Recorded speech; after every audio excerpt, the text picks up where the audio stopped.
Hi all, இது ஜெனியின் உலகம். இன்றைக்கி வியாழக்கிழமை காலையில் மாவுலாம் தீர்ந்து போயிடுச்சின்னு சொல்லிட்டு காலையிலேயே பிரேக்ஃபாஸ்ட் லன்ச் எல்லாம் ஒரே மாதிரி சாதமே வடித்து விட்டாச்சு. இந்த இடத்துல ஒரு ஷெல்ஃப் இருந்துச்சு.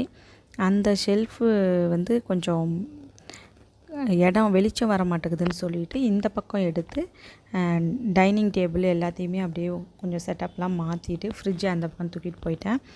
இது முருங்கை மரத்தை வெட்டணும் இல்லையா, அதிலேருந்து முருங்கைக்கீரையை பறித்து காய வச்சுருந்தேன்.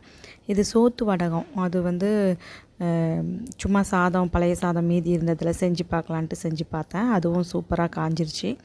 இன்றைக்கி என்ன காலையில் சாப்பாடு அப்படின்னா, கத்திரிக்காய், முருங்கைக்காய் எல்லாம் போட்டு புளிக்குழம்பு மாதிரி குழம்பு வச்சாச்சு. பொரியலுக்கு பீர்க்கங்காய் பொரியலும் பீர்க்கங்காய் தோலில் சட்னியும் செய்யலாம் அப்படின்னு சொல்லிட்டு தான் இன்றைக்கி ரெடி பண்ணிகிட்ருக்கேன். குழம்பு இந்த மண் சட்டியில் குழம்பு வைக்கிறது எனக்கு ரொம்ப பிடிக்கும். எங்கள் டிஷ்வாஷர் ரிப்பேர் ஆயிடுச்சு.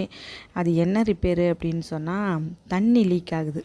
எங்கே லீக் ஆகுதுன்னு எங்களுக்கே கண்டுபிடிக்க முடியல. ஆனால் மிஷின் ஓடுது, நல்லா பாத்திரங்கள்லாம் நல்லா விளக்குது. அதிலலாம் எந்த பிரச்சனையும் கிடையாது வாஷ் பண்ணுறதுல எல்லாத்தையும். ஆனால் தண்ணி மட்டும் லீக் ஆகுது. எந்த இடத்துலன்னு கண்டுபிடிக்கணும். அதுக்கு நம்ம ஐஎஃபிக்கு ஃபோன் பண்ணால் வரத்துக்கு 1 வாரம் 10 நாள் பண்ணுவாங்க. சரி, ஓகே, இப்படியே ஸ்வாபை போட்டு அப்படியே அந்த கால் மீதி அடியை போட்டு நான் அட்ஜஸ்ட் பண்ணலான்னு சொல்லிட்டு அட்ஜஸ்ட் பண்ணி ஓட்டிகிட்ருக்குறேன்.